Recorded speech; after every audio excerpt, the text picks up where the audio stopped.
Hello everyone, welcome back to our YouTube channel Tech by Tutorial. आज हम इस नए सेशन के साथ एक नए कोर्स की शुरुआत कर रहे हैं फ्रंट एंड वेब डेवलपमेंट के बारे में, जिसमें हम आपको HTML, CSS, जावा स्क्रिप्ट और बूटस्ट्रैप के बारे में डिटेल्स में बताएंगे। In this course we will cover all HTML, CSS, JavaScript and Bootstrap from basic to advance concept. तो चलिए शुरू करते हैं हम अपने इस नए नए कोर्स के साथ नए सेशन की ओर। अभी तक आपने इस चैनल को सब्सक्राइब नहीं किया है तो कृपया इस चैनल को सब्सक्राइब करें और बेल आइकन को क्लिक जरूर करें ताकि वीडियो की सारी नोटिफिकेशन आप तक पहुंचे सबसे पहले। तो आज का हमारा टॉपिक है वेब इंट्रोडक्शन। तो वेब इंट्रोडक्शन क्या है, ये कैसे काम करता है, इसके बारे में विस्तार से जानेंगे। वेब के बारे में सुनते ही आपके दिमाग में ये पहला क्वेश्चन जरूर आता होगा कि वेब होता क्या है, वेब एप्लीकेशन क्या होता है। तो आज का हमारा पहला क्वेश्चन है, what is web. What is web. तो वेब के बारे में जानने से पहले आपको समझना होगा नेटवर्क के बारे में कि नेटवर्क क्या होता है। Network is a group of computers connected with each others. तो network is a group of computers connected with each others for sharing of information and devices. Computer का एक ग्रुप जो एक दूसरे से जुड़ा होता है ताकि डिवाइस और इंफॉर्मेशन को एक दूसरे से शेयर किया जा सके।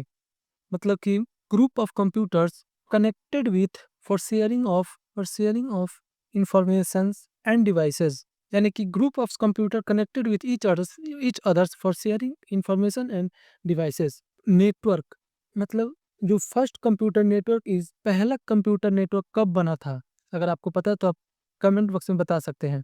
वर्ल्ड में जो पहला फर्स्ट कंप्यूटर नेटवर्क आया था उसका नाम था ARPANET, ARPANET, which means advance research project agency network. ARPANET जो 1960 में यूएस डीओडी के द्वारा बनाया गया था, यूएस डिपार्टमेंट ऑफ डिफेंस के में बना था।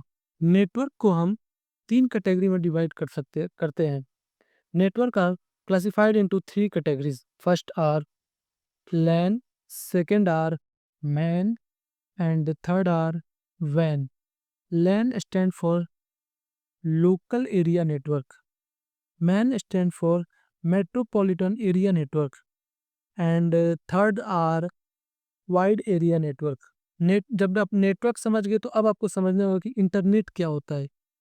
इंटरनेट इंटरनेट एक प्रकार का वाइड एरिया नेटवर्क होता है जो दुनिया भर के कंप्यूटर्स को कनेक्ट करता है। It is a wide area network that connects computers all over the world. It is the wide area network that connects computers all over the world. तो इंटरनेट एक प्रकार का वो नेटवर्क होता है जो दुनिया भर के कंप्यूटर्स को कनेक्ट करता है। अब समझते हैं वेब के बारे में। वेब वेब क्या होता है और ये कैसे काम करता है। It is portion of internet with restricted access. Internet का एक पार्ट होता है जिसका एक्सेस थोड़ा रिस्ट्रिक्टेड रहता है। और वेब जो इंट्रोड्यूस हुआ था वो हुआ था वेब फर्स्ट टाइम वेब 1990 में इंट्रोड्यूस हुआ था बाई टीम बर्नर्स ली ने 1990 में इसको इंट्रोड्यूस किया था। Web web is maintain by a group W3C group, and now we know that W3.org, और अभी जिसे हम W3org के नाम से जानते हैं। कई वर्जन आ चुके हैं जो अभी का लेटेस्ट है web 3। Web has several version and the latest is web 3। Web 3 जो अभी वर्ल्ड दुनिया में काम होता है, ये मैक्सिमम अभी वेब 3 पे ही काम होता है।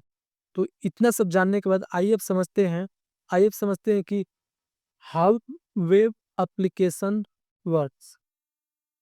वेब एप्लीकेशन कैसे काम करता है, आइए अब इसको समझते हैं। तो वेब एप्लीकेशन में 4 भाग होते हैं: client side, web server, application centre and database. जो वेब एप्लीकेशन होता है उसमें सबसे पहले फ्रंट एंड आता है। फ्रंट एंड जो आप ब्राउजर पे देखते हो, जिससे जिससे कि ब्राउजर आपको दिखता है, वो हो गया आपका फ्रंट एंड, जिसमें HTML, CSS, JavaScript, jQuery, React, Angular ये सब होता है। उसके बाद आता है वेब सर्वर, जिसे हम HTTP सर्वर कहते हैं, जिसमें हम XML या JSON के द्वारा अपना डेटा भेजते हैं। उसके बाद आता है एप्लीकेशन सेंटर, जिसमें हम बैकएंड का काम करते हैं, यानी कि जावा, पीएचपी, डॉटनेट, पाइथन और भी कई प्रकार के लैंग्वेज है जिसमें हम बैकएंड का कोड लिखते हैं। ठीक, उसके बाद आता है आपका डेटाबेस, जिसमें डेटाबेस में आपका my SQL, oracles, SQL server और भी कई प्रकार के डेटाबेस होते हैं। तो जो हम फ्रंट एंड के द्वारा डेटा को भेजते हैं, वो सबसे पहले एचटीटीपी सर्वर यानी कि एक्सएमएल या जेसन फॉर्मेट में जाता है। उसके बाद वो एंटर करता है बैकएंड एप्लीकेशन सेंटर में और एप्लीकेशन सेंटर के पास एंटर एंटर करता है डेटाबेस में। डेटाबेस डेटा को रिट्रीव करके बैकएंड में भेजता है। बैकएंड फिर आपको जेसन और एक्सएमएल के द्वारा आपको फ्रंट एंड पे यानी कि क्लाइंट साइड के द्वारा क्लाइंट साइड पे आपको शो करता है। तो वीडियो कैसी लगी आप अपनी राय कमेंट बॉक्स में लिखें। अगर आप हमारे चैनल पे नए हैं तो कृपया चैनल को सब्सक्राइब करें और फॉलो करें। बाकी मिलते हैं अगले वीडियो में, जिसमें हम और भी HTML को और डिटेल में जानने की कोशिश करेंगे। तब तक के लिए धन्यवाद।